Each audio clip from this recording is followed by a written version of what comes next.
ఈరోజు మనము అధిక రక్తపోటు అంటే మెడికల్ పరిభాషలో హైపర్ టెన్షన్ గురించి తెలుసుకుందాం.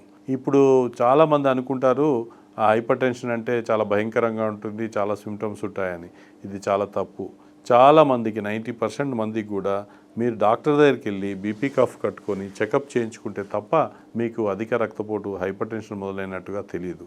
సో కనుక 30 ఏళ్ల పైబడ్డ వాళ్ళందరూ కూడా డాక్టర్ దగ్గరికి వెళ్ళి మీరు బ్లడ్ ప్రెషర్ చెకప్ చేయించుకొని మీకు ఏమైనా అధిక వాల్యూస్ ఉన్నాయని తెలుసుకోవాలి.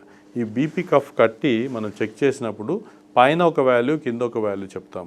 పైన ఉండేదాన్ని సిస్టాలిక్ బ్లడ్ ప్రెషర్ అని, కింద ఉండేదాన్ని డయాస్టాలిక్ బ్లడ్ ప్రెషర్ అని మనం అంటాం. ఈ పైన ఉండే వాల్యూను 140 కంటే ఎక్కువ, కింద ఉండేదాన్ని 90 కంటే ఎక్కువ ఉన్నప్పుడు మనం ఇంతకుముందు హైపర్ టెన్షన్గా పరిగణిస్తాం. కానీ గత 2-3 ఏళ్ల నుంచి ఏంటంటే దాంట్లో మాడిఫికేషన్ వచ్చి ఈ కట్ ఆఫ్ వాల్యూను తగ్గించి 130/80 కంటే ఎక్కువ ఉంటే కూడా హైపర్ టెన్షన్గా మనం పరిగణిస్తున్నాం. ఎందుకు ఇలా జరిగిందంటే ఈ 130 to 139 మధ్యలో, 80 to 89 మధ్యలో ఉన్న వాళ్ళకి కూడా చాలా మటుకు హార్ట్ అటాక్లు, పెరాలసిస్ సంభవిస్తున్నాయని తెలిసింది కనుక ఈ కట్ ఆఫ్ను తగ్గించి ఇప్పుడు 130/80 కంటే ఎక్కువ ఉన్న వాళ్ళందరినీ కూడా మన హైపర్ టెన్సివ్స్గా భావిస్తాం. ఇలా ఎందుకు ఎక్కువగా పెరుగుతుంది, దానికి మనం ఏమన్నా చేయొచ్చా అని మనం ఆలోచించినట్టయితే బేసికల్గా మన చేంజింగ్ లైఫ్ స్టైల్తో పాటు యాక్టివిటీ లేకపోవడం, సెడెంటరీ లైఫ్ స్టైలు, ఎక్కువగా junk foods, cheese, pizza, burgers, salt ఎక్కువగా తీసుకోవడం, స్ట్రెస్ ఎక్కువగా తీసుకోవడం, దీంతోపాటు ఒకవేళ రోగికి షుగరు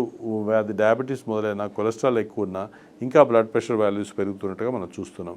రేర్లీ ఏమిటంటే కిడ్నీ డ్యామేజ్ జరిగి సీరం క్రియాటిన్ పెరిగినప్పుడు, CKD అంటాం, అప్పుడు కూడా బ్లడ్ ప్రెషర్ పెరుగుతూ ఉంటుంది. ఇవన్నీ ఏదైనా కారణం వల్ల బ్లడ్ ప్రెషర్ వచ్చినప్పుడు దాన్ని సెకండరీ హైపర్ టెన్షన్ అంటాం. ఏమాత్రం కారణం లేకుండా దానంతనే మొదలైనప్పుడు ఎసెన్షియల్ హైపర్ టెన్షన్ అంటాం. ఇలాంటికి ఇంకో మంచి విషయం ఏంటంటే బ్లడ్ ప్రెషర్ మొదలైనప్పుడు కూడా మీరంతా ఏదో లైఫ్లో కోల్పోయినట్టు అనుకోకుండా మనకి మంచి మందులు ఉన్నాయి. డాక్టర్ అడ్వైస్ ప్రకారంగా మీరు మంచి ట్రీట్మెంట్ తీసుకొని మీ బీపీని కంట్రోల్లో పెట్టుకుంటే చాలా మటుకు మీకు ఫ్యూచర్లో హార్ట్ పారాలిసిస్ రిస్క్, హార్ట్ అటాక్ల రిస్క్ చాలా తగ్గించుకోవచ్చు.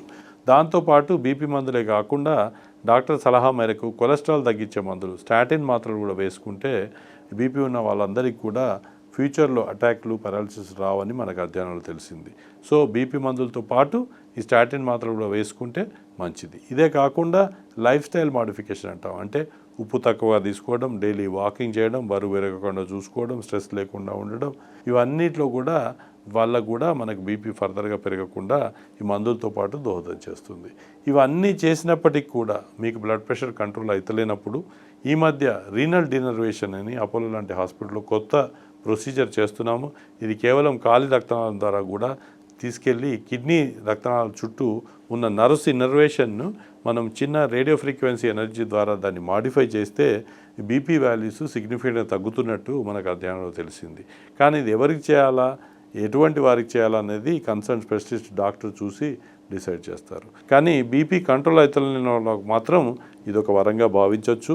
దీనికి సంబంధించిన ట్రీట్మెంట్ అవసరం ఉంటే మాకు వచ్చి కాంటాక్ట్ చేస్తే ఈ థెరపీని ఆఫర్ చేయొచ్చు. రీనల్ డినర్వేషన్ ప్రక్రియ చాలా సేఫ్, భయపడాల్సిన అవసరం లేదు. దాన్ని చేయించుకున్న తర్వాత చాలా మట్టుకు కొందరికి బీపీ టోటల్ కంట్రోల్ అవుతుంది, కొందరికి ట్యాబ్లెట్ రిక్వైర్మెంట్ తగ్గుతుంది. మీకు బీపీ వాల్యూస్ ఎంత ఉన్నదాన్ని బట్టి మీ బీపీ కంట్రోల్ పెట్టుకొని మీ రిస్క్ రాకుండా ఫ్యూచర్లో ప్రాబ్లమ్స్ లేకుండా కాపాడుకుంటారని ఆశిస్తూ నేను మీ డాక్టర్ A. శ్రీనివాస్ కుమార్.